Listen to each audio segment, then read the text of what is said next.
So welcome to you all. From tonight onwards, we are on this during this 8-week teachings on the 6 Paramitas. We're going to combine these teachings with the brief pauses during which we reflect the meanings that we understood in the listening. I'm sure that is also happening while you're listening too. But sometimes it's good to pause a few minutes after each section and then to reflect on them. This is particularly pertinent for this topic because this is what we call teachings on the Mahayana. Mahayana, Maha meaning great, Yana means a great vehicle. It's a particular form of teachings in Buddhism that mainly is designed to transcend the ego. Transcendental practices is called. Usually we do everything for ourselves. Always thinking, what is the good that I can get if I do this? We maybe periodically may remember we are doing things for others. Even when we do for others, it's still for ourselves. So the paramita is a practice that is designed to transcend the egocentricity. The mind always thinks of I and me. And so tonight we're going to look at the central theme of what transcends the I by learning to reflect on analytically meditate on the very intention. If the intention is primarily about ourselves, it's selfishness. All sufferings and problems actually are created unconsciously by selfishness. And Mahayana Buddhism particularly highlighted that, and therefore one has to make a vow to overcome selfishness. So therefore the paramita is a Sanskrit word. Para means the other shore. Para means the other side. Param, ita means to go to the other shore, to go to the other people's need. Not always stay on this side of the shore, always me and mine. So it means, so therefore it's called, in Sanskrit is paramita, it's translated as a transcendental practice. It transcends the ego. It's designed to transcend or tame the ego from itself being the first and foremost purpose of it. So therefore it's a training on the intent. So during this 8 weeks, we will have this first 2 nights session is all about intention. And then there are actual 6 paramitas. So we will be able to deal each of the 6 paramitas in each of the remaining nights, and particularly one additional night on the last night where we will combine. So today we're going to look at the role of intention in the karma we create. So nature of the paramitas being that which transcend the ego. So firstly, one has to, the intent is for ourselves, and we have to firstly recognize that. Firstly, the train in the mindfulness of the intention. Like tonight we are here, and we could say, whatever your normal intentions are, one thing, but tonight we're going to be mindful for the sake of this lesson that we're going to be mindful of the intention of not for myself. We're going to do this teaching for the sake of everyone who's not here, for instance, among your friends who are very selfish and they are quarreling with friends and this and that. You are going to listen to these teachings for the benefit of them. Hopefully they will, down the track, get to know the harmfulness of the selfishness and learn to develop selflessness. So training in the mindfulness of intention. Of course, we cannot deny that we do have our lingering interests for ourselves. But we have done that so many times. We have worked for it and with it and to it so long, and often we met problems. Most of the problems, according to Mahayana Buddhism, all brought up by selfishness. And so we have to be mindful of the faults of the selfish intention. Some intention you don't see the fault is immediately,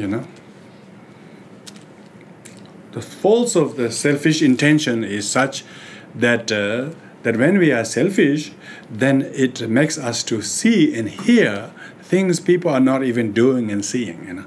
It can create your own illusion and make yourself believe they are doing this to me. He is not doing like that to me. So we start seeing things because our intention becomes very much a mental action. It becomes already a form of action. Intention is already a mental karma. So intention is the hardest karma to recognize. These days they talk a lot about mindfulness, but they are almost teaching how to be selfish, how to be successful, how to defeat others, how to be the winner and victorious above others. So such kind of mindfulness is cause of mindfulness is selfish mindfulness. So here we need to look at the mindfulness of the faults of selfish intentions. All the sickness, physical hardships, karma, illness, and physical stress, mental anxieties, and all the problems, quarrels, argument which we have with anybody, it's all because of our selfishness. If you see similar, identical two people, if neither of them are selfish, one totally gives to the other, there's a lot of respect, a lot of happiness between the two, Otherwise, there's only two people, but both are not happy with either of them too.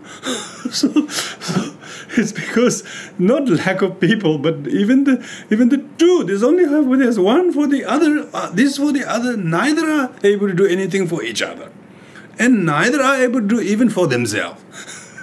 So selfishness just completely cripples our fitness to do anything good, even to ourselves, let alone to make the other happy. Usually when we think we are not happy with somebody, it's because of them. We don't think it's due to our selfishness that we are having a disagreement with them. We are not able to let go or forgive or understand them, and we are having collision with others. We don't think it is due to our selfishness. We think it is other people's selfishness. It's exact other opposite reading. Reading is totally reverse. So that's why it actually blinds our eyes. When we are not mindful of selfishness, we don't even know the faults and harms and mistakes and problems the selfishness has created. So all the problems, according to Mahayana teachings, are all created by self-cherishing and self-clinging. So therefore one needs to meditate on the faults of selfishness, and maybe you can reflect as I'm speaking now, a few instances, maybe one instance where you have some problem, and whether that was because of somebody else or because of our own. Usually we didn't think it was ours. It's entirely him. Yes, it's all him. He does this to me all the time, people say. And they don't even doubt it is wrong. So usually we quite blatantly blame others. We don't even know that is our selfishness is making us to blame. So easy to blame and so hard to take responsibility. That is because of selfishness. And now, in this analytical meditation, you can learn to realize, it is due to selfishness. Because of that, it created collision and conflict between me and my father or my mother or the sister or uncle or colleague or whatever. And so most of the sufferings are created by selfishness. Our suffering is created by our selfishness. Their suffering is created by their selfishness. So when there's two selfish people together, they both are harmful to each other and to themselves. But little do each of them know that both of them are individually responsible for their own share of misery. So this brings us to the next point, is the merit of mindfulness, the merit of selfless intention. When you instead, you turn other way around, when you are selfless, you can see good things the other person saying, even though really disconcerting to listen to, or not so easy to accept. But when you're really selfless, they look like advising you.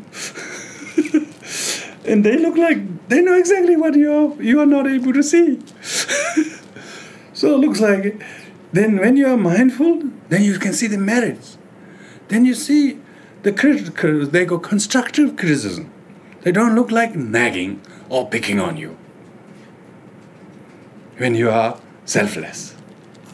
This is you have to try sometimes, If you just switch off the selfishness, and switch on the selflessness. And then try to, he's saying this to my benefit.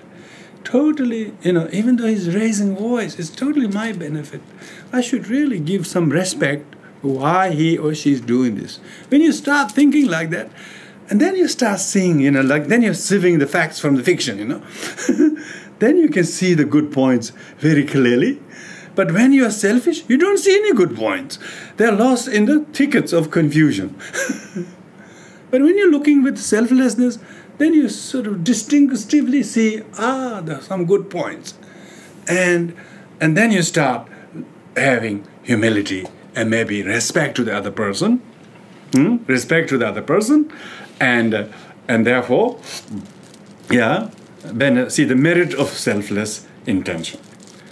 So can we pause a couple of minutes here, during which you can reflect on the faults of selfishness and the merit of selflessness.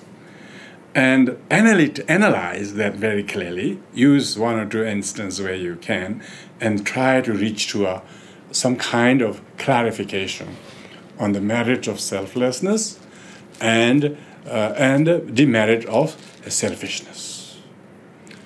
When we are selfless, we are much more soft, kinder. When we are selfish, we say things blatantly. We don't even know we're saying this. So try to reflect on that point, some clarification in these 3 minutes of analytical meditation on these 2 points. Mindfulness of faults of the selfishness and the mindfulness of the merits of selflessness. Don't let your mind wander off. Just focus on these key points and bring some clarification and realization.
So having analyzed in your mind and clarify and reach to a kind of a recognition, the importance of value of selflessness is that empowers us to love, to practice tolerance, to practice giving, to practice diligence and so on.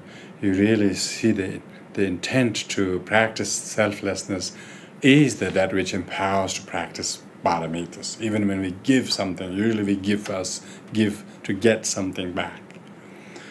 So the giving, for instance, when we usually, in this case, when we realize the harmfulness of selfishness, then we realize even the giving itself is appreciated, but the intent with which you gave for ourselves in hope to receive something back is become poison, has the poison the actual giving.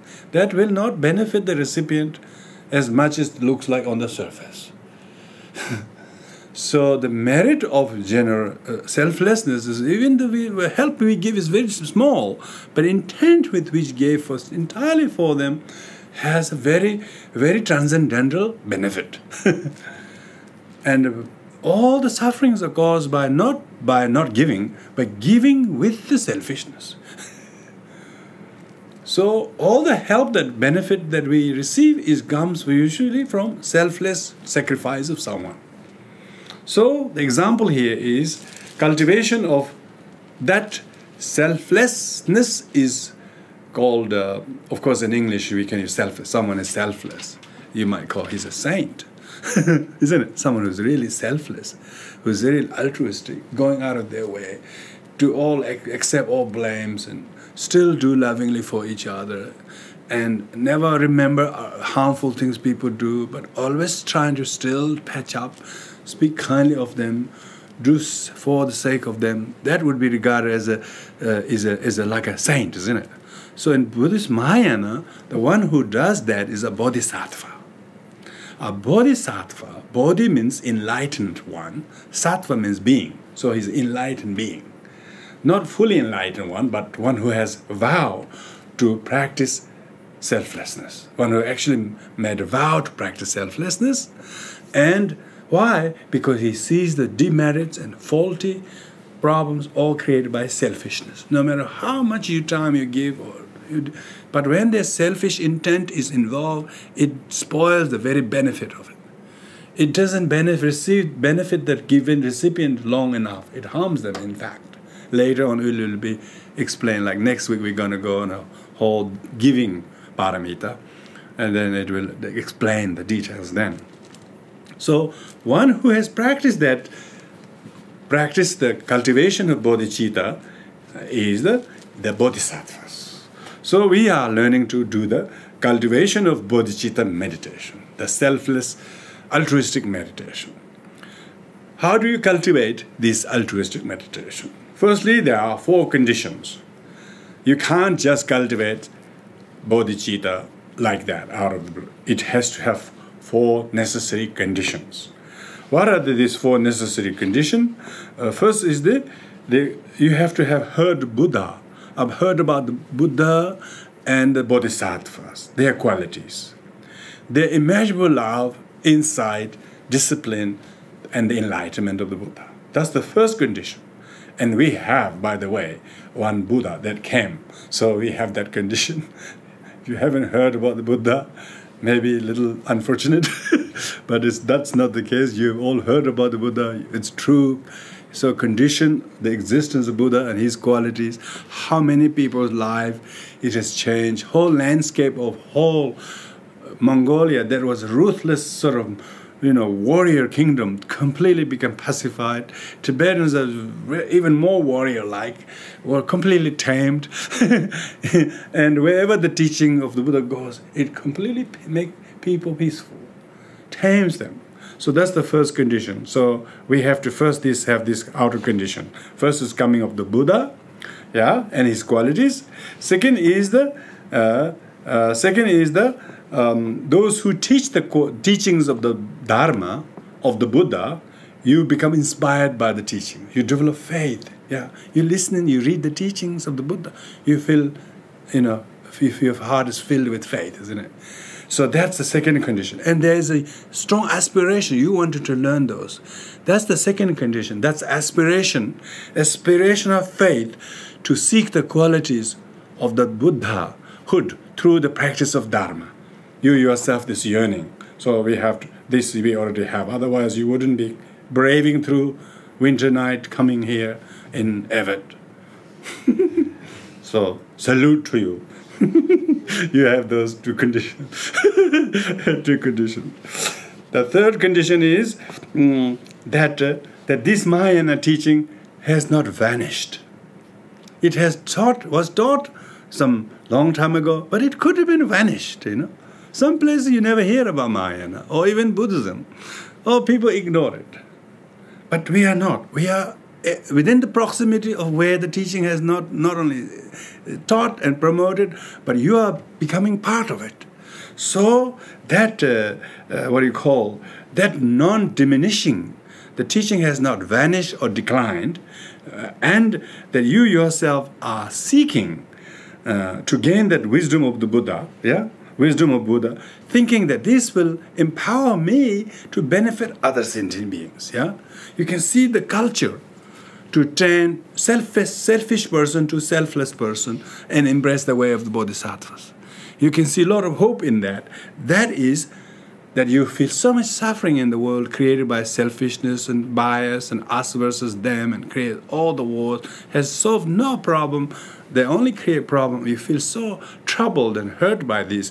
You wish that this teaching can change one by one whoever gets to hear and understand this. Therefore, you have great vision. You couldn't bear not having this teaching in your life. This is a medicine. This is just a panacea for all human sufferings. You can recognize this very clearly. This deep appreciation in your mind, seeing that as the medicine for all sufferings of the world, you who recognize is now you're recognizing the merit of bodhicitta, isn't it? So that's the third condition. You have that. We all have Buddha nature. We have a whole love. We really wish these teachings become widely known and practiced and understood. So the fourth condition is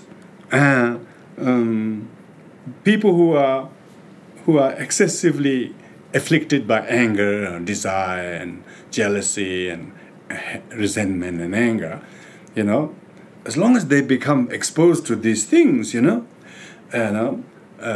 will not be able to claim bodhicitta. They cannot practice bodhicitta if they give in to this negativity. So you deliberately realize, if I embrace the bodhicitta, this can unsit these afflictions. This can stop this excessive hatred, excessive craving, excessive anger and blaming and retaliation and so on. You feel ashamed to be resorting to such mutually destructive behavior. You can see this Dharma will help us to stop engaging in such mutually destructive thoughts and feelings.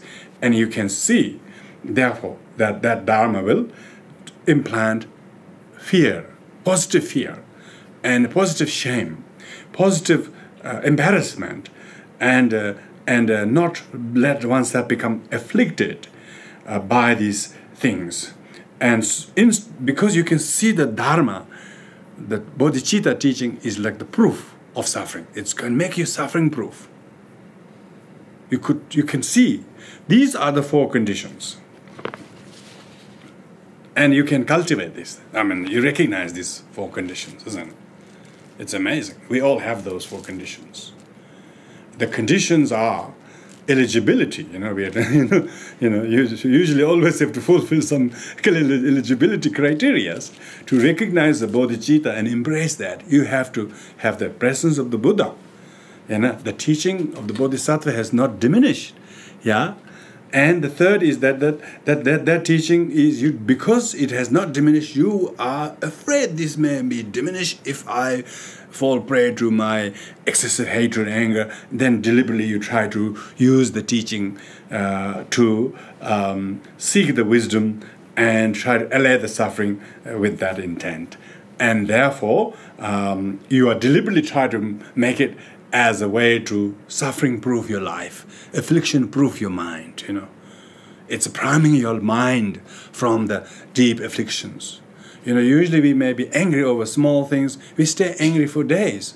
But with the bodhicitta, once we enshrine in our heart, it will firstly proof your mind from becoming angry. Even if you develop anger, it could be short-lived, because you have vowed to not to give in to the anger or retaliation or aggression and so on.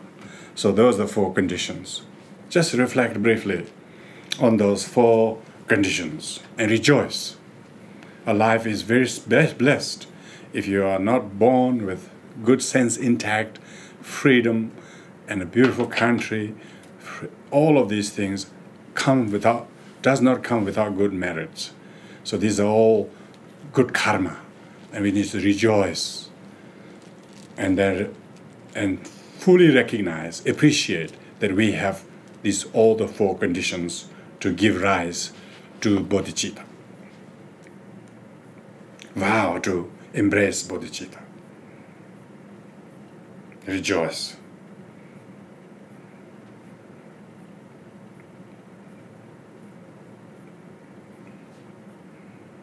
Feel happy for yourself. Thank your parents and your loved ones, and the Buddha, and the Sangha, and the lineage, and all the Dharma brothers, sisters, for the last 26 centuries. That this teaching has come all the way. Since then it has not diminished, but have delivered to our lap. Rejoice.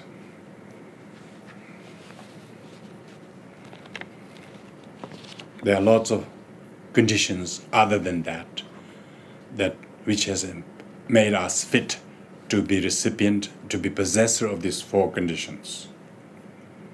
Rejoice, thank, and keep returning your mind in everyday life of these things to bring joy, true joy. And now next is the 4 causes. Conditions are usually external things, yeah? The causes are a little different. First cause is, they say, the 4 causes is perfect life, perfect life. That perfect life is usually the perfect human life. That's the very difficult. Some people have no perfect human life. Not perfect, but but relatively perfect life. Lots of people have very big difficulties, intellectually handicapped, and physically they're completely, blind, and intellectually totally disabled. Some are very intelligent, but totally not open to spirituality. And they're so intellectually powerful, good, but with these kind of things, they say these are people in kind of dark ages believe this, and almost dismiss Buddhism with religion, and thinking it is a sort of non-progressive, blind faith people. Such person cannot have the first cause. First cause is you have a kind of intellectual, emotional, spiritual receptivity in you that welcomes, that accepts the Buddha and the Dharma willingly. So that's called first cause. Second cause is guided by spiritual masters, friends, spiritual friends, you should say. Guided means that you have bonded with fellow people on the path of Dharma as brothers and sisters, mentors, maybe slightly senior in knowledge and experience, what we call spiritual friends. And our friendship, this friendship that you and I have, is a spiritual friendship. Each of your friendship. We wouldn't be here in this place if we weren't interested in Dharma. We probably will meet at the soccer matches or some places, because that's people who are interested in that area meet there, that kind of people. So on Tuesday nights, when you come here, you meet the Dharma friends. And you remember them. This is special friend. That is a very important second cause, Second cause. Yeah, karma and merit all ripen, that only happen. Third is you're deeply, intently compassionate person. You should ask yourself, are you a compassionate person? We definitely see somebody suffering. Do you stop and try to help? We do, We don't just walk past, Particularly if you really look at that as if that's your daughter or your mother or your friend, you straight away will stop. So we basically, if it's even as animal, we have that. We try to do something. What if they're suffering, they're crying, or we will try to ease their pain, isn't it? So that is the third condition, Because a lot of people wouldn't. They'll put them down. They'll shoot it because there's a limping animal on the road. They'll shoot it. They think they are compassionate, but they kill it. Doesn't sound right.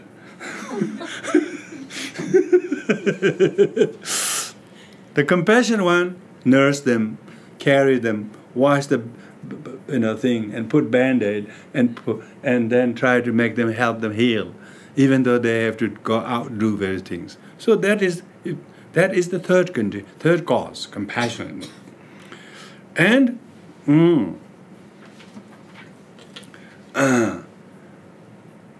fourth one is unintimidated, untroubled by the sufferings of samsara.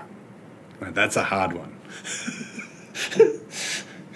So that you're not intimidated or untroubled by samsara sufferings. To give rise to bodhicitta, you must not mind or complain other sufferings of people's problems. You should treat them as part and parcel of being a bodhisattva's duty. To be with them, to handle with them, to care, to work with them, to understand, to attend to them. How could you be intolerant and not wanting any of that in your life, and yet you're proud to practice? So that third one is very difficult one, but very distinctive one, isn't it? So if your fourth cause of bodhicitta is within your mental continuum, you become not only compassionate, but there are no difficult problems that you can't exclude. You see them as a part of what is being a nurse is. You don't say, I don't treat sick people, I treat semi-sick people, come over here.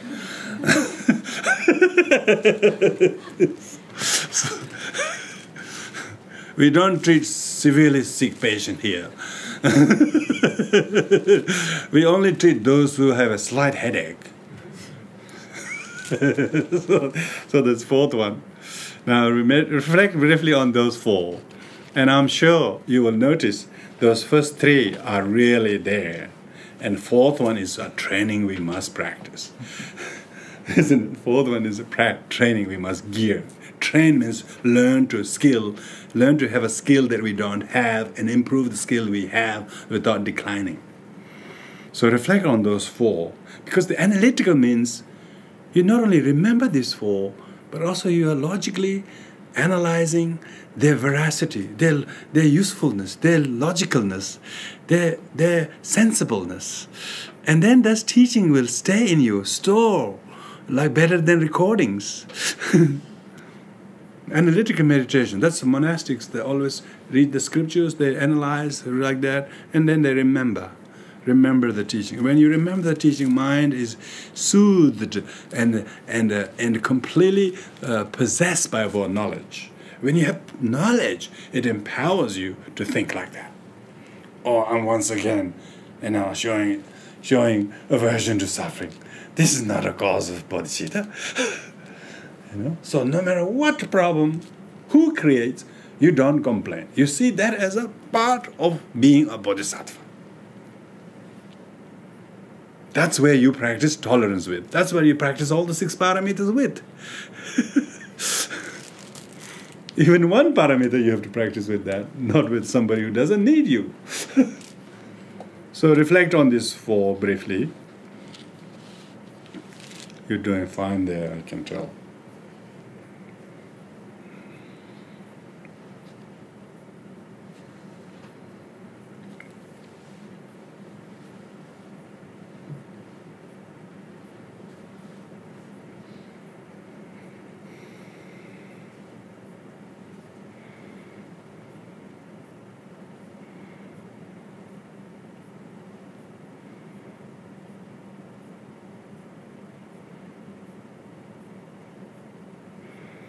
The next is the cultivating 4 powers. 4 powers. Now, if you have outer conditions and your inner qualities, these inner causes, then you need the powers, 4 powers. The first power is that self-power. It's called self-power. That you yourself deliberately come here and intently, you have a power. You have a power in you that really motivates you to achieve Buddhahood, and therefore possess bodhisattva. That's the power of self-initiative. Let's call it power of self-initiative. Second is the power of others' initiative. Power of others' initiative is just very much similar to that it is due to the past generation, the generation before that, and 20th century, 12th century, 8th century. Xuanzang, the great Chinese monk who went to India in 7th century, risking his life through the Gobi Desert and then going back through the sea. How many monks lost their lives just not getting even half the way of it? But being part of people's dedication of the past generations and the teachings and practices that other people's power of discipline, so the power of other people's discipline and commitment. So they recognize that. Maybe your mother and father, you maybe your friend, and you can see the past. I could say my teacher and his monastery, and so on. And you can see the power of that is affecting my little life. You can start thinking like that, and then you see the connectedness. That they also want us to acquire this. They want us to go get this. Like I was not allowed to go to Switzerland to study. I was made to go to the monastery, so it's because of my dad and mom, whatever. I don't know what they knew, but they definitely knew that one. They said, no, Switzerland. Go to Lumbini. It's like that. So some kind of influence of other people. Other people's initiative has influenced your life. Maybe you found difficult, but remember, on the journey of difficulty, we discover Dharma. So, power of other people's initiatives. And the third one is, the third one is the power of familiarization. That these teachings of the Buddha seems very familiar. Looks like this, not alien. This looks like something you're long wanting to embrace. So that's power of familiarization. Means past karma and conditions are ripening. And so that as soon as you hear the Buddha, the Dharma, and its teachings, it straight away mobilize something spiritual, something loving, something compassionate in you like no other. It doesn't need someone twisting your arms to show interest and learn. It came from naturally you seem to have a mental environment that is very receptive to the teachings. That's power of familiarization. People who you say, I must have done this before. So you should have faith. I've done this before. Just didn't finish it well, whenever that was. But at least I did it and wrote it to be continued. And here I'm doing it. Acknowledge that. It's a very good one. That's to be continued. Buddhism, lots of to be continued. This is not the last and first life, so don't you worry. So you can't get everything right this life, write it down. To be continued. It's a very unstressful attitude. Very good attitude too, you know, to be continued. So, if we feel this amazing aptitude which we embrace the Dharma, but it's because we have some kind of karmic affinity that is blossoming, that is identifying. So that recognize that. That's called power of familiarization.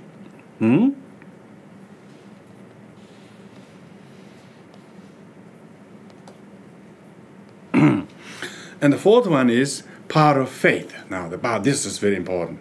So, about this, all those four conditions, four causes, and first three, powers, then you have faith. I definitely have all the conditions, causes, and powers, and I must mobilize. I must put this into action. So then you have the power of faith. Faith in the virtue of altruism and selflessness. And if there's any problem in your life about whatever issue, if you practice selflessness, it really will work. You just have faith. If I just put not myself as the man concerned, but speak for the other, it definitely will solve the problem. You have faith. You know, I'm always speaking against this person as I'm competing with this. That's the problem. If I just don't forget myself, put this person first, then both of our purposes fulfilled. Oh, so useful practice. so you can recognize, you now have faith. Now you've heard all the benefits of cultivating bodhicitta. Shantideva wrote the 10-chapter Bodhisattva's Way of Life. The first chapter he has devoted to speak only on the benefit of bodhicitta, benefit of the cultivation. He lists 9 or more benefits of bodhicitta. So you read that chapter if you need a little bit more boosting. little more boosting on you read that chapter. He lists the 9 amazing benefits of bodhicitta. So that's now to cultivate the bodhicitta with those 4 conditions, 4 causes, and 4 powers, and then now there's 6 steps. 6 steps you should practice, and I'll go through these 6 steps one by one. First was recognition of the loved ones, such as one's mother, and recognize those people like our mother who selflessly do so much to us, and try to remember who they are. Recognition of the loved ones. Try to recognize half a dozen people, and at least 2, father, mother, maybe some other people, and depending who you are biased to, recognize who they are, very special, who do many things selflessly for you. And so that's first is recognition of the loved ones. Okay? Usually we say recognition of your mother. Second is recollecting their kindness. So first recognize who they are and call them my dear mother. Oh, my dear mother, that's one of them. My kind old dear mother, that's another one. Well, same person, but giving additional adjectives. My kind old selfless mother. Whatever. And so you recognize few people like that, and then you realize why do you call her kind old mother? Then recollect her kindness. Recollect their kindness. At least there are three kindness you remember. Kindness of giving this life, this body. All of us, your biology, from your nose, from your shoulders, from your toes, from your eyelashes, all look like something in the mother, something in the father. Their gift that we are part of their body. They gave us this body. They could have easily aborted us. There's a lot of people abort us. That they didn't. She was inconvenienced by our birth, but she bear through all the hardships. So recollect all their kindness, giving this life, this body. Firstly, this body, we were helpless. We were helpless when we were born, helpless worm, you know. We screamed. First thing we did was scream. We were really helpless, couldn't do anything, but they just separated from our body, from helplessness, from dirt and cold and heat, protect us from cold and heat, protect from dangers, these, and just your body now able, strong. All this is because it's their gift. And so the kindness of their giving you this life, physical body, and the education. Yeah, education. There's a little bit of family benefit comes from Australian government is very good. They help families to look after their children, have a little bit of benefit, But primarily still it's parent. They saved all their youth incomes, all them, and then they spend with any miserliness for our education, for our clothes, for our school uniform, for our toys, for all these things. They selflessly gave us everything. Life, education, health, they gave everything for you. Just remember that, please. Recollect that, particularly about your mother. It's very important because if we can reconcile and increase our gratitude towards our mother, then we become more selfless in front of our mother. That's a very good step, We have to practice selflessness at least one person at a time, isn't it? And everybody has their mother or similar like a mother, kind person. Someone is special to your life. Just think of them. And then you feel very, very grateful to them. And that almost makes you willing to do things for her more than for yourself. That's a powerful teaching to practice selflessness by remembering someone's kindness, giving you physical body, health, intellectual education, physical health, soundness of your mind. They tell you to take you to schools they couldn't afford to send, but they took loans. They sent you there. They took you to music lesson. They took you to sport lesson. Oh, just countless. Just remember those things. And then second is kindness of teaching the good teaching how to avoid the bad. Always saying things. They're not popular. We call them nagging. But they're always making sure that you don't go with the wrong friends. Don't go to places that are dangerous. Always for our benefit. And they're not very popular, but because only for our benefit they open the mouth. For our benefit they say the things. And so you remember that. Teach everything you are now skilled, you learn it, you're skilled, you're expert or whatever. They gave the education. And they made you to go through those places. They made you to improve your skills, and they made you to do the additional lessons, and that's how you became so good. And some good things you have learned, it's because of their persistence. So rejoice. The kindness, recollect the kindness of teaching all of that. Third is kindness of sacrificing their savings, facing many hardships, whether it's cold, whether they go hungry, whether they go late. Their food is getting cold. They were washing and bathing and feeding us, and we are crying and meow, meow, meow, meow, meow. They were about to eat the dinner, but their dinner got cold. Never mind. How many times? Quite a lot of times. Unimaginable number of times. They sacrifice, and they face hardships. They even are arguing with your father. Even the conflict between the parents, all about you. It's true, And then you look at, and they will almost up at each other's throat just because about you. So, and so on, Even if you do something, they do anything to guard you, to protect you, to defend you. And that is selflessness of the mother practicing these giving to us. So that's the very second one. Now, pause a couple of minutes there because this is a very important point. Recollecting the kindness of giving your body, your life, your education, all the things you are good at the complete inconvenience and hardships of their life. We have not meditated enough on the kindness bestowed upon us from our parents.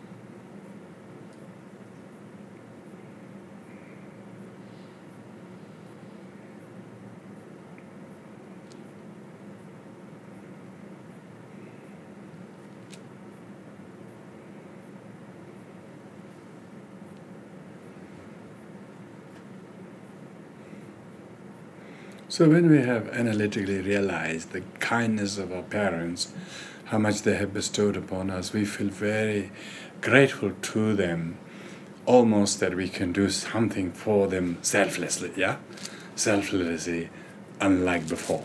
So that's the third point. Resolve to repay their kindness. Resolve is a kind of a decision to repay their kindness. It's like somebody decide to pay the debt. Before that, they deny they have any debt. Now they realize they owe something. So resolve to repay their kindness. And how do you do that? To fulfill their physical and health needs. Some things that they need physically, whether it's their physical need, like food or clothes to be washed, or food to be cooked, food to be brought from the kitchen to where they are, bringing a little table next to them, and making it a little easier for them, and even holding the food while they're eating, and their needs, that kind of thing. Really attending to the need of a parent. That's what they did. Because they held us here, they held the food here, they this, So it's now our turn to attend to their need, repair their kindness. It's just caring for our parents. In plain language, is caring for our parents. Fulfill their physical and health needs. What medicine they need, you try to give them with hot water, cold water. Or maybe the medicine need to be taken out of the silly box or the funny wrapping. They can't hardly do it. Even the food, I'm told, they give in the nursing home. They give sandwiches. The sandwich all wrapped up in the plastic, and they just put it there like that, and they can't open even the plastic wrapping. So difficult to. Because it's so finely wrapped, and it's been wrapped maybe 6-7 hours ago, and they delivered there. Firstly, they didn't even know food arrived. Secondly, when they know, first they can't find how to peel the thing. So if we are there, we can open the food, cut into pieces, give them nearer to them rather than leaving there. That sort of thing, very important. Repaying their kindness, their physical health needs, Even though they are not elderly, it's good to do that. They will love, I got a daughter who brought this to me, and they will really love you for that. They will feel that they will cherish you more for that, even though that's not your intention. Your intention is to make her feel loved. A small act of kindness is loving kindness. You don't have to lift mountains for her. You don't have to go solo walking in the world, around the world for my mother. Forget it, a waste of energy. Just stay there and bring her food on time and take the dirty dishes away and wash her socks and give her a food rub. That's much better than walking around the world for nothing. Small act of kindness, attending to their health and physical needs. To do things to make them happy. Do things just to make them happy. Just open the window for them. Just arrange the books for them. Whatever, small things, but somebody did it for them. My daughter must have put them. And make them really feel in their difficult years of old age. If we are repaying their kindness, do small things, and to give money or time to make them happy. Give something that's yours, Maybe it's all hers anyway.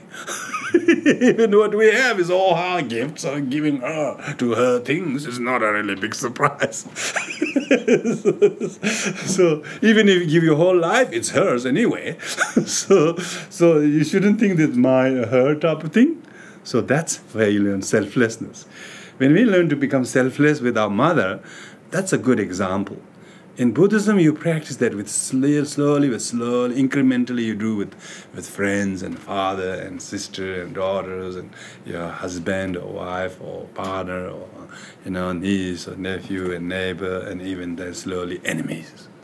How the bodhisattvas slowly learn to do even enemies like that. That's how they make peace, Make them happy. Just do things for them. Speak to them softly to make them feel they are loved. Use kind words. choose words carefully before you say. She will never blame you for being slow. If you're slow in choosing good words, she can tolerate you. What actually comes from your mouth is really worth listening to. Then you're busy choosing. If I say this is not right for her, it will upset her little feelings. She's already elderly and she's very, needy and dependent. And if I say the wrong thing, no matter what she put, all the effort will be put down the drain. So with that kind of kindness, selflessness for your mother, very good practice, So that in that way, look after their things, do things with or for them. Even though they no need to do, but just go with them. Just give them the company. Just hold the hands. Even though they're doing something completely uninteresting, just go with them. Just for their terms. That is selflessness. This is also between two people in loving relationship. If they are starting to do this, then the loving relationship will be cause of happiness. But always calculative, always mean, you don't do this, why should I do this, that kind of thing, cause of strife and discord. So no benefit having somebody else when both are selfish. One selfish is bad enough, you don't need two people. So it's better on your own. So those who are living single, you should rejoice. You should rejoice. Not miss another ego. One ego is hard enough to work with. One ego is hard enough to conquer. You don't have to conquer another ego that's in other people's head. So don't miss anybody. See? But those who you need to attend to, you attend yourself. So that's about repaying the kindness. Resolve to repair the kindness. This is just resolving. Resolve to repair the kindness. And then, of course, when you resolve to repair kindness, then you do those things. First you have to intend, I'm going to do this. This she will love. I'm going to say this she will love. I'm going to do this for her. This she will love. First, resolve. Just identify what you will do on their terms, and then do them. That will purify your karma. That will purify. That's better than mantra recitation. That's better than going around stupas. Of course, going around stupa has some merit too. I mustn't say that there is no merit. At least exercise. And reciting mantra has at least some benefit because your mouth is not idle. At least you are remembering the mantra. But otherwise, it doesn't need really mumbling, If you can't say kind words to your mother, what's the point of reciting many mantras? So even prayer is so that we can learn to speak kindly, See, this is the transcendental. So don't worry about your prayers. Don't worry about your religious duties. Do the real thing. Some people become religiously, my mother doesn't allow me to practice. I have to do this for her. I have to do this on Thursday. I have to do this on Monday. I can't do enough practice for myself. People distinguish that practice as something sacred, and attending to the mother and loved ones is some uninteresting burden. That's not transcendental. Isn't it? Real transcendental is that you actually do those things. The prayers, vows are a reminder only. And then the Dharma has a real action. Then you don't become so right and wrong. This is the Dharma's way. Become very, very fundamentalist, Dharma is actually soften us as a people.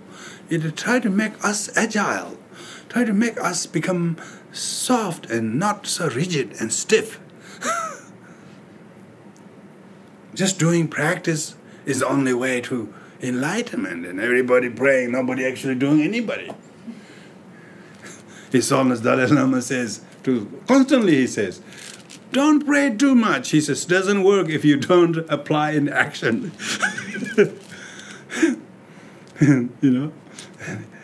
He said, don't ask people to pray for you. You change your karma. That's a real teacher, Those people who really want to preserve their so-called religion, they say, do this 7 times each day, do this 5 hours a day, otherwise you're going to hell. I mean, we don't need such religions anymore. We had enough of these things. Even Buddhism sometimes comes like that, Oh, you broke your you broke your samaya, or you will go to hell, your guru will suffer. That kind of blackmailing. These are pre-16th century Buddhism. They don't know what they're talking about. There's nothing better in Buddhism if people are using same fundamentalist way to say black and white and go to hell. Or go to, Sukhavati, that kind of view. That's not Buddhism. That's just dualism. Paramita transcends the duality. So you actually find yourself much more better present at your work or with your duties, and then truly put your heart into it. And then the selflessness. There is a mother before us always. It doesn't have to be a biological one. Could be your sister, could be your colleague, could be your supervisor, could be your difficult boss. There it is. And you don't need to go far. You'll always find someone nagging at you. And that's usually the mother sentient being. So, repair their kindness. And number 4 is now reconnect to increase affinity and affection with them. Previously, we don't have a lot of bond or connection. Now reconnect to increase affinity and connection and affection towards them. Because they feel, when somebody really knows they have someone love you, like you, who do things for them unconditional, their life feels so much happier. They say, I have a daughter, I have a Dharma sister, I have a friend who does this. They're so happy, they totally support, they feel totally supported. Those who don't feel supported, they feel depressed. They haven't got someone who speaks to them kindly. They don't have somebody who does things understandingly. And then they get depressed. Whether they have this or that, they get depressed because nobody cares about each other so much. They all become egocentric brats. And they're not practicing transcendental. So to practice transcendental is reconnecting. Express one's affection to their liking, We need to express to a way of our affection and care and concern until they really know that you are their friend. You have to make them feel that you are their friend. Because if they know they have a friend who have earned their respect or affection, and make them feel they're special. Everybody's special. We must treat everybody special because that's what the bodhicitta makes the person see that way. How important it is that I'm mindful to say this, not say like this, not say this way, but say exactly this way. Acknowledge and offer praise. Acknowledge the good things they are doing, they have done, and offer praise to them. Because that's a very, very amazing, encouraging, isn't it? People feel encouraged if somebody offer praise and thank you. Being able to acknowledge and offer praise and thanking on behalf of others. Not just for thanking from your own side, but thank from behalf of others. And they deserve that. And express your gratitude to them. You should feel that what you do for them is not a labor, it's not an arduous task and responsibility and obligation, it's a pleasure. Then you have, sometimes we do things, people say, thank you, we say, it's a pleasure. Until your work becomes pleasure, that you do wholeheartedly to your liking, it's not bodhicitta. There's no real selflessness there. You are able to express gratitude for them giving you the opportunity to do that. In normal courtesy industry, they say that. They say the customer is always right. The customer is always right. Encourage and support them. Those they are not doing very well, see their weaknesses and slowly, gently support them. Make them able to do. Don't tell them they're weak at it, they're not good at it, they never get it right type of thing. Do some things for them, with them, and give them the credit. Encourage them and support them. Now the fifth one is loving kindness. Then you express love. All of those above looks like loving kindness, but it's not quite. First is recognizing who they are. Then recollecting their kindness. Then third is resolve to repair their kindness. And the fourth is increasing affinity. Yeah. Fifth one is that you actually love them. You tell them that you love them and show your loving kindness through all the above. And that their happiness is yours. Full stop. So what you do for them to make them happy makes you doubly happy. Isn't it? That's what someone who loves somebody is like that. They love the other so much, they rather have you that, and then they're happy. They're really totally happy. When that's where when you have found to discover love, and that is not what you call finite person. It's not towards one person. I suppose we should experiment it with someone like mother, or your wife, or husband, or mother, or sister, whoever is easiest to do that. It totally makes you willing to forego your wishes and concerns because their happiness is yours. If they're not happy, then you rather not do it because they're not happy. Powerful love. You just love them so much, you don't think about that even because that's not your cause of it, and that's not your concern. So that's the love. That's the fifth one is loving kindness. What we call loving kindness is like that.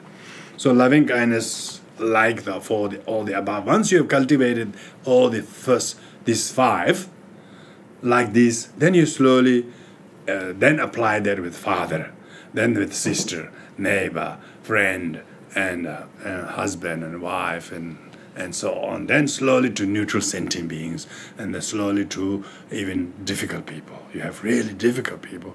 Try to practice who that person is, and try to truly recognize them, and recognize them as your supervisor or boss or whatever it is, and you will start seeing the many things that your perception has previously not bothered to change. Loving kindness. So pause here a couple of moments and develop this feeling of love towards, say, your mother or someone, and that their happiness is indeed yours, and therefore you go out of your way to make them happily. Because if they're happy, you will be happy. And if their cause of happiness is your doing this, not doing that, not going there instead, not doing that at that time, but doing that at that odd hour, if that's what you're going to make, you're going to do it. And there are a lot of instances people do that when they love someone. Remember some that you yourself have been recipient of, and how beautiful that it is when people do give that.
when you're able to make your love grow towards some, then you are destined to make them surprise.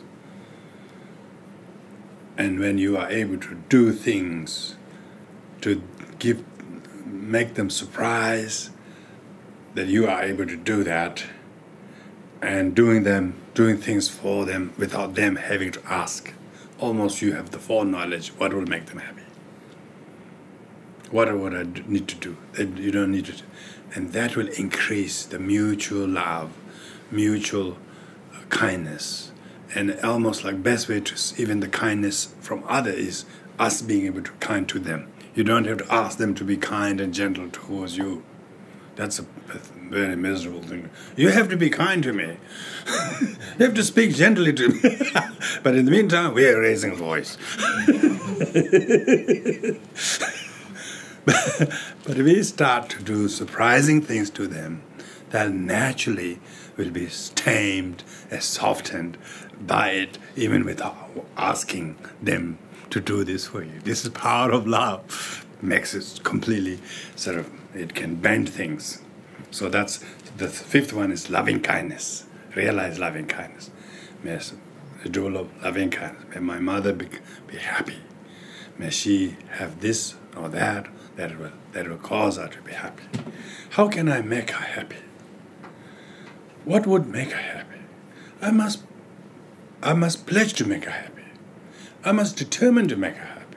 I will pray to the Buddhas so that I will be able to make her happy. Even my good things I dedicate to make her happy. So in that way, you try to use the loving kindness intertwined with promise to love, determined to love, pray to love, and promise means you renew your promise. You renew every day. You pray. You promise to renew you renew the promise to love. You renew the determination to love. You renew the prayer to love. You renew the dedication to love. So that's four immeasurables. The prayer is very powerful. May all living beings have happiness, a cause of happiness. That's prayer to love. If you wanted to say pledge to love, you could say, may all beings, I pledge to make all beings to have happiness and cause happiness. That's a pledge to love. And determined to love is, I'm determined to make all beings have happiness and cause happiness. And then dedicate to love is, by merit of today having a good day, or these teachings, we can dedicate this very session. I dedicate this teaching for the sake of all beings to be happy and cause of happiness. That's what we said at the beginning. So you can apply the loving kindness with these four tools. I call them four tools. And then, next one, sixth one is compassion.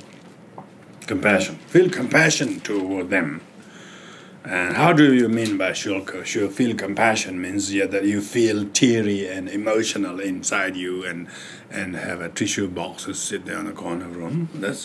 And that could be a sign of it.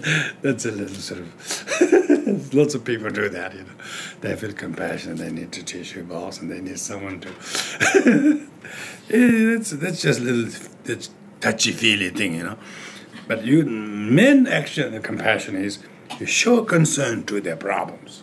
You should show concern to their problems if they were yours, and see how you can help them to allay their problems by you shouldering some responsibility, giving them help or whatever. If you can take something, that will at least reduce their burden. It's like some people take. Instead of letting banks take so much interest to people, they create small loaning institutions so that people don't have to pay so much interest to the banks. People create that so as to reduce the people whose money is so small, not have a huge interest. That kind of way, how to showing their concern, doing things to ease their life. Have empathy to their complaints. If they complain about life and sufferings and people and karma and so on, don't reject them.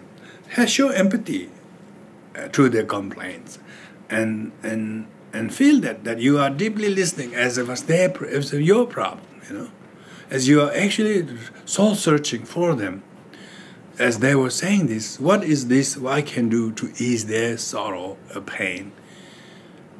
And then when you're really deeply interested in that, you will see how useful you are becoming. You don't have time to be depressed when you have compassion. You feel totally useful. You will develop ideas how to help. You will seek help from outside. And you wouldn't believe how many willing people are there to help, how many organizations there to help people. The society is full of good people. We just have to be connected. We just have to be the connector. Just have to be the, dealer. We need to be the agent to connect with the right people. And lots of people, instead of connecting with bad people with bad activities. We should reverse that. Totally try to reverse that. Try to show empathy with other people and their complaints. Try to reduce them. Don't inflame them. Don't throw, wood on the fire. If they're complaining, you try to calm the complaint down by showing concern and clarify the misunderstanding and confusion and all the developed problems, poor thing. You don't try to boost their anger and hatred by showing untoward help, Give them real help that actually goes to the core of the problem. Do and say things that will bring them comfort and clarity. Sometimes we do things to give them comfort, but actually boosting the ego, and actually the problem itself is not solved. We made the problem even worse. That is not compassion. That is idiot compassion. It helps not the person or the cause, but here, do things that will comfort to them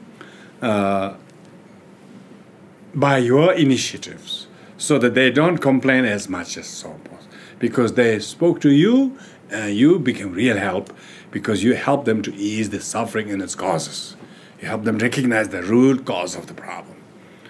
You weren't pointing the finger as they were pointing to something. The two finger doesn't need to point to the same thing, So you instead make them to see things they're not pointing something. That is real compassion. Compassion is knowing the root cause of suffering. When we say, may all beings be free of suffering and the cause of suffering, that's compassion. That's a prayer compassion. When you say, I pledge to make people to be free from suffering and cause of suffering, that's a pledge compassion. Determined compassion, you use I'm determined to empower all beings to be free from suffering and the causes of their suffering, that is their karma and their affliction. That's like a showing determination. And then pray, and then dedicate, the same as before. Give them assurance that they will not be ignored. Don't tell them that you can't help and you are not in a position to help. Even you can't help. Just give them hope. I'll have some other people help. I know somebody who will do that. Give them some hope. Try to implant hope, and because it'll make them feel you are still thinking about it. Yes, you are thinking about it. The thought that counts. Sometimes compassion is just a thought. It's not a truck. It's not a bulldozer. It's just a kind thought. Compassion is a kind thought. And then they know that you're thinking about that. It'll give them a lot of comfort. Some people will send emails or ring, could you please say these prayers for this and that? And then when they know you have received it, they are really comfortable. Even though you haven't said the prayer yet. They say, we'll do on Wednesdays. Because on Wednesday we do the practice. We say, Wednesday we'll include. We haven't said the prayer yet. They're already comfortable. See, this is what we're talking about. Bring comfort to other people. Give them assurance, that they will not be ignored. It's very important. These 6 are the causes. These 6 are the actual cultivation of bodhicitta causes. So in the Mahayana Buddhism, in Tibet, we have Kadampa school, early school. That's a school of really Mahayana Buddhism. They call 6 cause, 1 result. The result is the bodhicitta, 7th one. The 7th is the bodhicitta. The bodhi means enlightenment. Citta means heart, heart of enlightenment. So you cultivate the heart of enlightenment. So that's the wish, that's the intention. So tonight's topic, what we have discussed so far, is the intention, to be mindful of the intention of good heart. Basically, good heart, kind heart. But it's really important to recognize those 6 steps, recognizing who, remembering their kindness, a resolve to repair their kindness, increase the affinity and a bond between you and them, and then the loving kindness, then the compassion. When these 6 are cultivated, then you have the result of all the above is the bodhicitta. That's firstly the thought bodhicitta. This bodhicitta is only a thought, remember. It's even enlightenment is a thought. So it's not a place. It's not a territory. Not a volume. It's not a big sea liner. Enlightenment is a thought. It's thought of altruism. That's why I call bodhicitta. Sanskrit is bodhicitta. You should know the word bodhicitta, isn't it? Everybody know bodhicitta? Can you say bodhicitta a few times? Bodhicitta. Bodhicitta. Bodhicitta. Bodhi sing. In Chinese, bodhi sing, isn't it? Bodhi sing, yeah. Sing means heart. Bodhi is enlightenment. Heart of bodhi, enlightenment. Heart of, Changchupki Sem in Tibetans are heart of bodhicitta, mind of bodhicitta. You have mind that is selfless. Selfless mind is enlightening. And so this intent, all of this above, is now culminated into this intentional bodhicitta. Intentional bodhicitta has to have 3 qualities. And the qualities, these 3 qualities with the bodhicitta are called armored bodhicitta. So we're going to armored wishing bodhicitta. And that armored bodhicitta is, first is stable, like earth, stable like earth. So its analogy is stability is earth. That means that you always remember. You always remember the importance of bodhicitta. Like you're always on earth, aren't you? It's good to remember.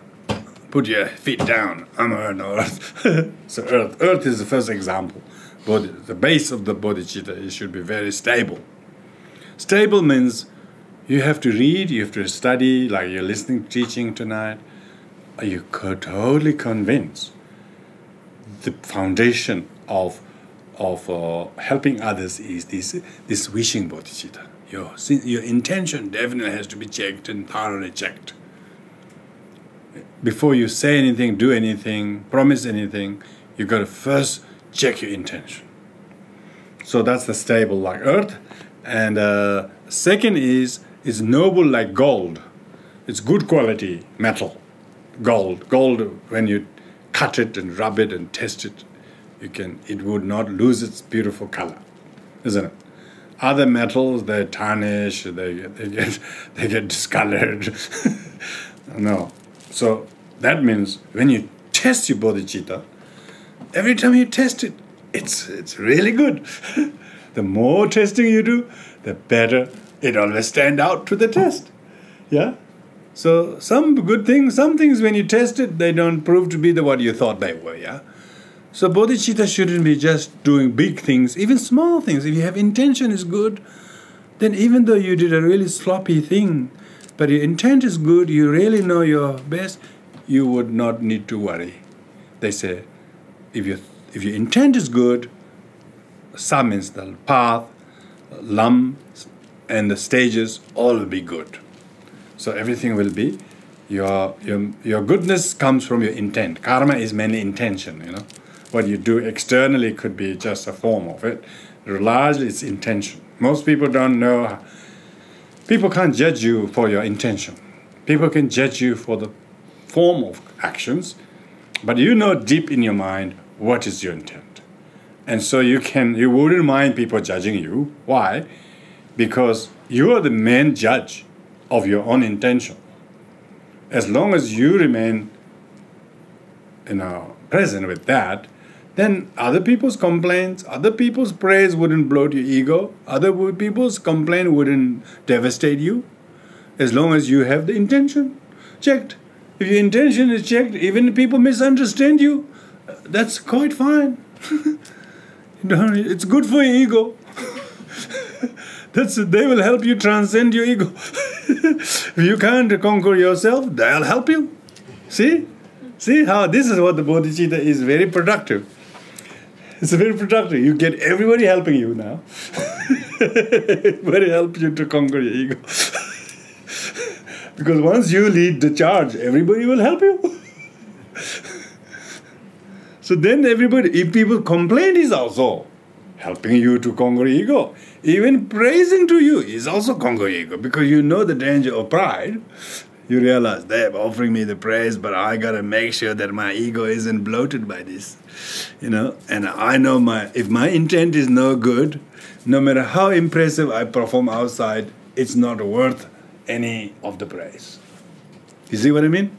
So you basically, that's the stable and noble. Stable is the earth, noble is the gold, and third one is advancing, waxing like the moon. Waxing like the moon, meaning year by year, week by week. After 3 days, after 4 days, after a few weeks of the bodhicitta, you understand. Your wish to practice that is waxing. It's waxing. It's not a quick interest and slowly lost. Not like that. Slowly, difficult to get the interest, but once you develop, it is slowly growing on you. It is now, bodhicitta is taking over your life. Bodhicitta is growing in you. So that's called advancing, waxing bodhicitta. So in order to maintain that intentional bodhicitta, that is stable like earth, noble like the gold, and waxing like moon. The moon gets brighter and brighter as she waxes, isn't it? And gives more light. Therefore, dispel more darkness.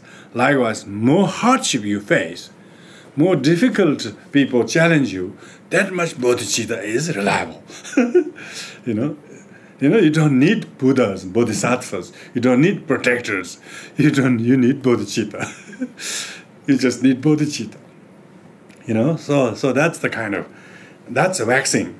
So if you have all of these three, this is called armored wishing altruism. So bodhicitta has two: wishing bodhicitta, which means intentional bodhicitta, and actualized bodhicitta. And 6 paramitas, the 6 paramitas are actualized bodhicitta. So what we have here, engage altruism. Engage means when you employ these 3 intention, stable, noble, and waxing, wishing bodhicitta is in your mind, then you now engage any of the 6 paramitas, which we will talk tomorrow, next week onwards. Week tomorrow? next week. Week tomorrow. Week tomorrow? Next week. Next week is just new word, isn't it? Week tomorrow, and then tomorrow week. Week tomorrow. So, we will talk about engaged altruism. That is like burning fire. The 4th example of the bodhisattva's well is fire. So when you engage, fire when you burns here, it's not retreating, is it? It's really advancing. It is burning everything its own way, isn't it? So because you have the bodhicitta, then you will engage in the 6 paramitas like the fire. So that's applied altruism is like that. Applied, engaged altruism like a burning fire. So we will be discussing these 6 perfections, 6 paramitas to ripen and mature oneself. When you're practicing 6 paramitas, it's not a form of prayer or ritual. Everywhere these 6 paramitas are. First paramita is giving paramita. It's giving, just basically giving.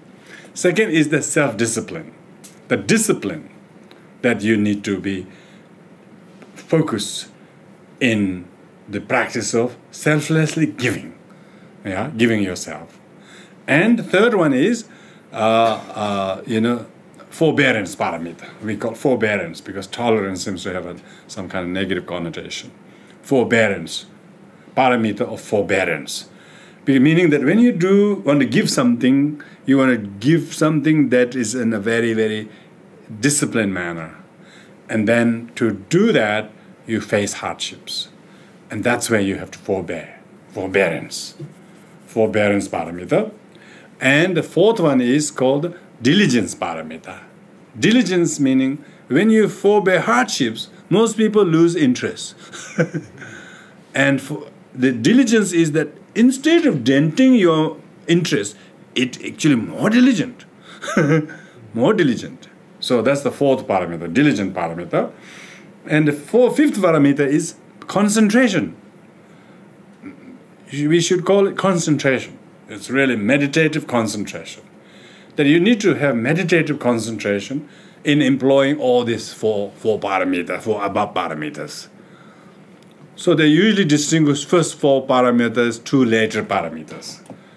Or sometimes first 5 paramitas, 1 later paramita. First 5 paramita is called method paramita. And last one is called wisdom paramita. So altogether, what is the 6th one? Wisdom paramita is called wisdom paramita, just the wisdom. So that's the 6th paramita. So the nature of the 6 paramitas are that they need to be interpenetrated. That these 6 has to be 1 in 6. All 6 has to be there intertwined, yeah? Not one without the other. So particularly not without the 6th. It necessarily have to have the wisdom. If you don't have the wisdom, all the 5 can be just generosity, discipline, tolerance, all, but without any transcendental practice. It's become worldly paramita. Most of the generosity is worldly generosity. They're mundane generosity, and they are usually generosity that creates conflicts. Generosity that actually creates problems. So when it is joined with the 6th one, then all the first 5 is involved in that. And so therefore, nature of the 6 paramita, they need to be 6-fold. And why there are 6? So there are many things. That is why there are 6 is there are actually 6 impediments in life. What are they? The opposite of 6. Miserliness. People are so miser, so mean. And their meanness is the problem. Second is they have no discipline. Third is they're intolerant. And fourth is they're lazy. And fifth is they're not focused. The 6th, they have no wisdom. So there are these 6, we can call 6 cardinal problems. Because there are 6 cardinal problems, they're basically all rooted with afflictions and karma. When you look at if the 6 paramitas practice, all the 6 root afflictions are curtailed, and therefore all the opposites are relinquished or abandoned. If you look at everyday life, if you have some kind of difficult something in your mind or body or whatever, if you're really unhappy about it, it's because one of the 6, if not all of the 6, are opposite to the paramitas, are obscuring your mind. First is not miserliness. You just don't want to give. You just don't want to do. You just don't want to speak kindly. So this is ungenerosity, yeah? And no discipline to change that. And still think it's one's strength. Very snobbish. It's something that one is strong. As if one is so strong about it, And totally intolerant. When anybody opposes that, they cannot tolerate that. And so lazy to do anything about it. And mind is never focused to do anything, and therefore no wisdom. So usually all problems are usually lack of the 6 paramitas. So, because the thing that we have to relinquish as a faults are 6, so the antidotes are 6. That's numerically. Secondly, why the order of the 6 paramitas are the order, first generosity and so on and so on. There are 3 reasons why the 6 paramitas are in that order. Yeah. Firstly, dependence, because how generosity, when you practice firstly generosity, everybody can practice, because you can always give something. Everybody's got something they don't need. Everybody can give something, time, money, or effort, or ideas, or things, or whatever. Everybody can give. So, yeah, first is see. And but when you start giving, then you start questioning the discipline, morality of giving. Why are you giving? What's the intention of giving? Then straight away, your morality, as soon as you start giving, then the question comes about art of giving, the discipline of giving. And so therefore, discipline relies on giving, When you start to observe the discipline, there are a lot of difficulties. And that's why tolerance, hardship, forbearance. People who don't have to have any discipline, they don't have to, then they are always intolerant. People who are having to abide by certain discipline, they have to tolerate, they have to forbear the hardships. So you can see forbearing hardships is usually dependent on having a discipline to observe, isn't it? So by forbearing hardships, it either will make the person really dark face, gloomy face, or become very diligent, delighted. So diligence is those who succeed to practice forbearance, they feel delighted. So they become very happy, joyous. They have conquered. So you can see even diligence is dependent on your practice of forbearance, isn't it? And as soon as you try to practice those 4, then you necessarily have to develop concentration, meditation. So without this, these 4 are dependent on each other, and particularly the meditation. Person who want to do the meditation, they will need to be forbearance, they need to be diligent, get up early or late or whatever. They have to be forbearing the hardships, the dullness, the agitation, the physical pain or lack of clarity. When those things happen, they should be just still focused. So, and 6th one is by developing all the first 5, then you realize without wisdom, these are all just hard labor. When you have the wisdom of discerning emptiness, then the wisdom completely becomes the culmination of all the first 5 paramitas. They say without the 6th paramita, the first 5 are not paramitas. They're just plain giving, discipline, which already people have. People have discipline to do many things. People have in many areas of their life, very diligent. Many areas of that, they're very, very generous. Like those people in the labor club or clubs where they have a lot of gambling machines. All the people are so diligent, pouring money. Only a few minutes ago, they poured $20. Now they're just going quickly and have another $20, $50. They're diligent, They know exactly where to pour. Very concentrated. They're emptying their wallet, but they're still very, very patient. They're very disciplined. They're there every Thursday, every Friday, every Saturday. They're so disciplined. And they're so generous. For nothing, of course. So it's not that people lack these first 5. People don't lack these first 5. they lack the sixth one, the wisdom. So that's why these 6 paramitas are dependence. So from the point of view of dependence, the 6 are necessary. From the point of view of what they have to purify, they need 6. And also second reason is the gradual. These 6 paramitas are not 6 types of paramitas. 6 stages of paramitas. Each stage, each practice reaches one bhumi, one stage of enlightenment.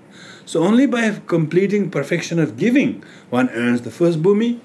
When you do the perfection or transcendental practice of discipline, you earn the second bhumi, third bhumi. So spiritual development, also gradual development, is also depending on these practices done, sequentially in the order you practice. Of course, when you practice, they have to be all integrated, but each of them has specific qualities you gain. Therefore, it's gradual. The qualities are usually gradual, whether it's academic or financial or putting on weight. It is a gradual. Or losing weight. It's gradual, isn't it? So it's gradual. So 6 perfection also very gradual. You should first practice this giving. Everybody can practice a little giving, and then try to bring the discipline in it. Then try to practice forbearance in it. Then it's get really, as you can see, then how much harder they are. Oh, and then also another reason is it's these 6 paramitas are in the order they are given, because they are coarse to subtle. First are very rough, Giving is everybody can do that, But discipline, harder to do it. As soon as you, how to give, why you give, all of a sudden, a little bit too subtle. Not so easy, You realize what you gave was really wrong intention. It was not moral to give that to that, for that purpose. And then straight away you have to consider all kinds of 36 impure givings. Then you realize you gave the wrong material, gave it the wrong motivation to the person that is not worthy to receive that. That is not good for them to receive that.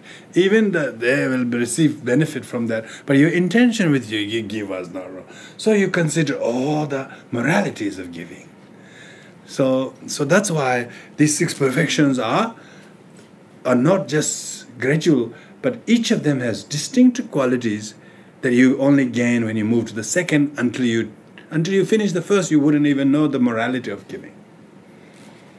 First, they thought giving, they have done the giving. They thought that all the good has come. All of a sudden, they have all sorts of agendas, intentions, purposes, conditions, demands. They're not giving at all. That's just a trap.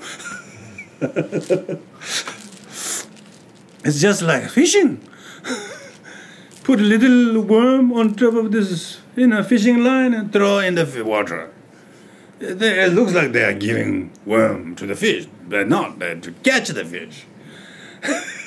So most people's giving are not giving. It's to take.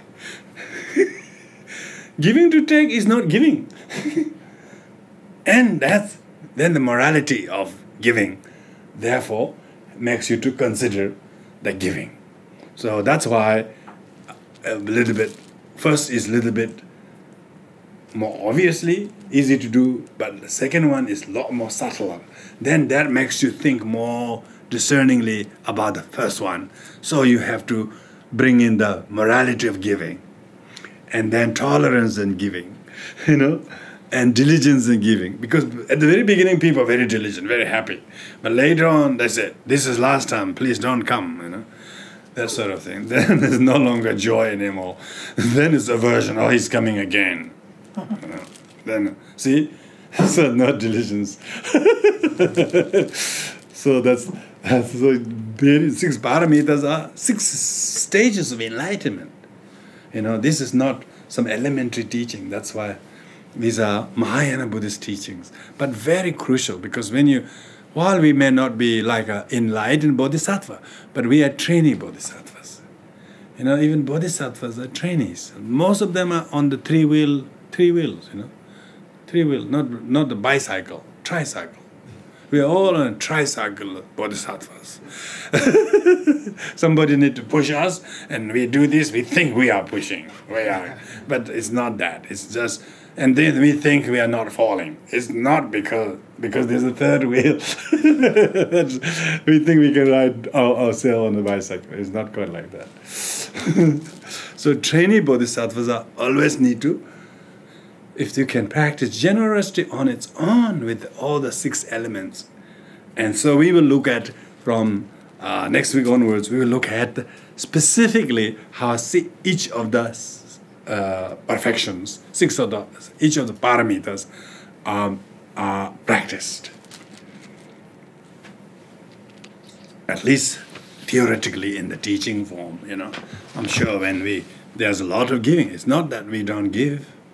We receive a lot of gifts of others. We give a lot of things for our own self. But does any of the giving constitute the bodhicitta? That's tonight's topic.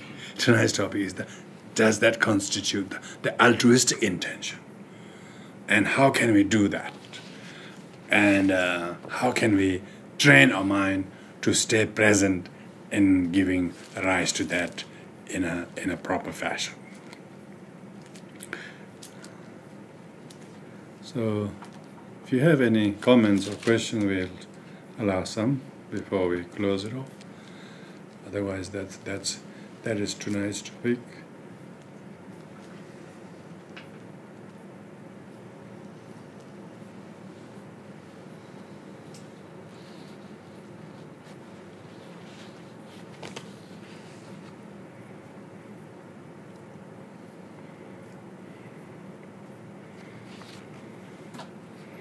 So we'll conclude here now. As I mentioned, dedication is one of the bodhisattvas' way of practicing loving kindness. So listening to the teaching and thinking analytically, meditating on those virtue of selflessness, demerit of selfishness, and then cultivating the 4 conditions, 4 causes, 4 powers, and then realizing the benefit of altruism, and then creating the 6 causes, learning what the 6 causes are, and then how to learn to cultivate them emotionally, intently, intellectually. Giving a lot of thoughts to these topics has a lot of merit. But even more merit if we send it, if we give these, put them in an envelope, and then put it in Australia Post to all the sentient beings. All the sentient beings. It's only 70 cents. Stamp is only 20 cents. Send it to everybody, and they all will receive it. So please put the stamp on when we say these prayers on page 11 and 12. By the merit of this, may we attain the state of nation and defeat the evil enemies and defilements. May I liberate all sentient beings from this fiery ocean, turbulent waves of birth, all this sickness and death. By listening to the excellent and precious Mahayana teaching, wherever boundless merit I have acquired, may all sentient beings become precious and stainless vessels to retain the excellent and precious Mahayana teachings. May the supreme and precious bodhicitta take birth, you have not done so. Where it is born more, may increase abundantly without degeneration.